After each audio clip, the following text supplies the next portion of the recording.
parallèle, donc on a parlé de l'impact, on a parlé de la portée de cette IA dans certains secteurs plus que d'autres, de l'intérêt qu'on aurait à peut-être envisager de manière plus sérieuse l'IA dans d'autres activités, branches d'activité du moins, sous un autre prisme. Dans quel type ou alors quels seraient les critères dans quel type de branche d'activité l'IA peut-elle on va dire sa rentabilité peut être la plus grande? Est-ce que dans certains secteurs la rentabilité générée par l'IA peut être plus rapide ou plus conséquente que dans d'autres? Je dirais aujourd'hui, je parle du secteur dans lequel je travaille. Aujourd'hui, la rentabilité, on la calcule. On n'est plus dans l'estimation. Vous arrivez à la chiffrer mais bien sûr, aujourd'hui, avant de lancer, on a des business cases clairs. Et après, on fait un suivi de la rentabilité. Et bien sûr, ça c'est quelque chose de chiffré. Un client qu'on arrive à retenir, donc ça c'est une rentabilité. Une opération fraude qu'on arrive à arrêter, c'est chiffré.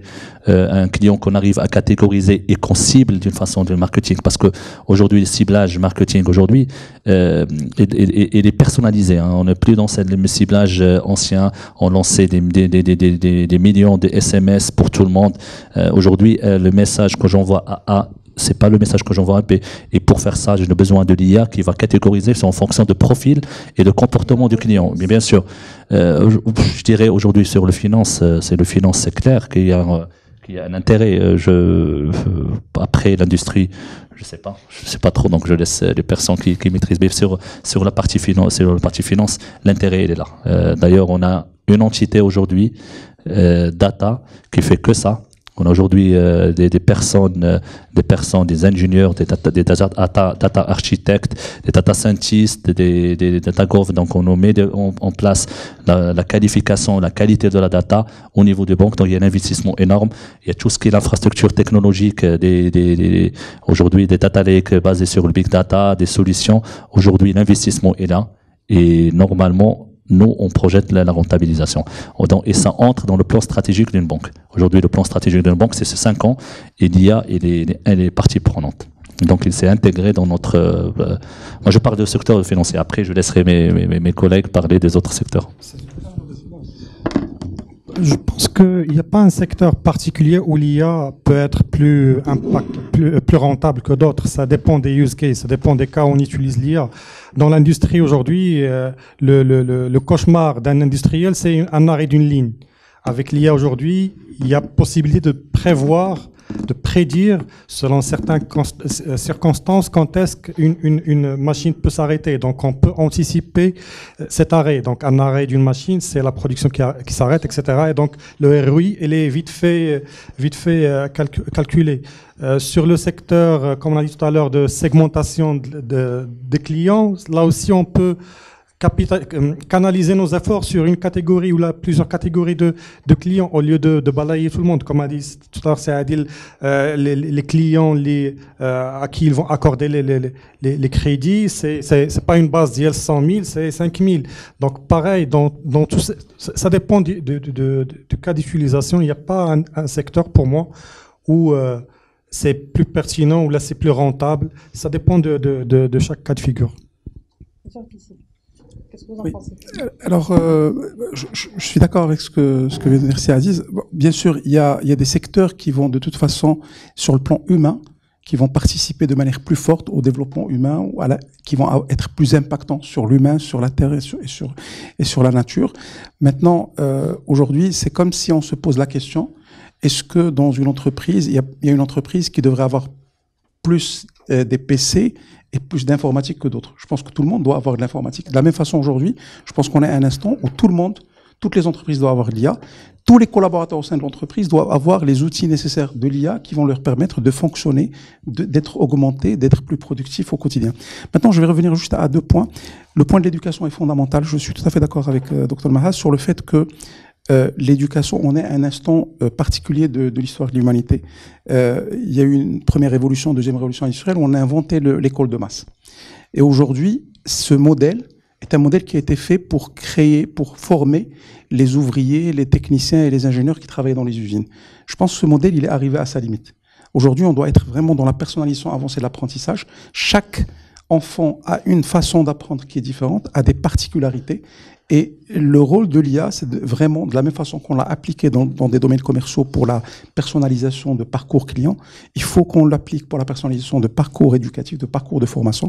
Alors, on a fait une petite expérience avec une école aussi en utilisant de la robotique avec de l'IA pour pouvoir aider à former. Donc, effectivement, il y a la possibilité que, en partie, il y a eu aussi une expérience à Harvard où on a utilisé un robot qui a fait un keynote dans le cadre d'un cours. Donc, c'est possible aujourd'hui d'utiliser l'IA. Maintenant, l'impact sur l'éducation, il peut être extraordinaire. On est en train de changer d'air. Alors, autre chose qui est importante par rapport à l'éducation, c'est que, en fait, dans post-révolution industrielle, il y a eu tout un focus dans le monde, et dans le monde de l'éducation notamment, et dans le monde de l'emploi, sur la rationalité comme valeur fondamentale du travail, comme élément fondamental du travail. Avant, c'était l'effort physique, c'était on va dire, l'agilité physique. Post-révolution industrielle, il y a eu tout un focus sur la rationalité. Je ne dis pas que la rationalité n'est pas importante, mais on a fait tout, en fait. Pour travailler, il faut savoir raisonner, mémoriser, calculer, et on a formé un certain nombre de générations que sur ça, parce que le travail, c'est ce qu'ils demandaient, parce que les usines, parce que les industries, c'est ce qu'ils demandaient. Aujourd'hui, on est à un instant, là aussi, d'inflexion, où je pense que l'éducation de demain va être plus centrée sur d'autres formes d'intelligence, sur de l'émotionnel. Aujourd'hui, les grands leaders d'Internet qui ont une longueur d'avance, comme a dit Mohamed tout à l'heure, aujourd'hui, ils forment leurs enfants dans des écoles qui apprennent l'empathie, où on apprend l'empathie, où on apprend la collaboration et la socialisation, et on apprend la créativité. Alors, je n'aime pas le terme soft skills parce qu'en fait, c'est un terme qui réduit ça. En fait, l'idée, c'est vraiment de développer, peut-être d'équilibrer le type d'intelligence qu'on développe dans le marché du travail, et notamment dans l'école pour former dans le marché du travail, pour aller beaucoup plus vers des éléments créatifs et d'innovation, vers des éléments émotionnels, vers des éléments sociaux. Et ces compétences, à mon sens, vont être la clé de la réussite des individus et des organisations, voire même des nations dans le futur. Comme j'ai dit, il y a une inflexion qui est en train de s'opérer. Tout à l'heure, Adil a parlé du médecin. Je ne pense pas qu'on aura absolument pas besoin du médecin. Maintenant, je comprends que le diagnostic peut être fait par de l'IA. Aujourd'hui, par exemple, les avions, ils sont conduits complètement par de l'IA. Mais on a besoin, pour être rassuré, d'avoir un pilote et voire même un copilote qui sont... Voilà. Non, oui. Mais par contre, moi, je pense qu'on a besoin d'être accompagné. Et le rôle du médecin pourra changer dans le futur de manière significative. Le rôle de l'enseignant pourra changer pour passer de la transmission du savoir vers l'accompagnement et le coaching de la personne éduquée. Donc, on va avoir des shifts dans tous les rôles, à tous les niveaux, au sein de l'entreprise et au niveau de la société de manière générale. Et je pense qu'il est fondamental d'abord de comprendre ces enjeux et donc de se préparer en tant que nation. On est à un moment aussi unique dans l'histoire du pays, du Maroc, où on a peut-être une chance à prendre. Et cette chance serait que le Maroc soit investisse de la même façon aujourd'hui qu'il investit, et ça commence à donner fruit sur les énergies renouvelables, qu'il investit sur l'IA pour que ça devienne une première nation augmentée par l'IA. Et ce n'est pas le potentiel qui manque. Je pense que le potentiel est là. On a beaucoup de chercheurs, on a beaucoup de très bons éléments, des développeurs, on a beaucoup de personnes qui travaillent sur le sujet. Je pense qu'on est à un moment d'inflexion dans l'histoire aussi du pays où il faudra peut-être, à mon sens, faire des pas de géant et faire en sorte que chaque individu, chaque collaborateur dans une entreprise, chaque organisation dans la société se fasse d'une certaine manière augmenter, parce que c'est ça qui va peut-être garantir la survie de tout le modèle social. Parce que, contrairement à ce qu'on pense, il y aura de la destruction d'emplois. Il y aura de la destruction d'emplois, et si on n'arrive pas à créer en parallèle suffisamment d'emplois ou de richesses à distribuer, c'est peut-être tout le modèle social. Je vais juste terminer en disant une petite parenthèse.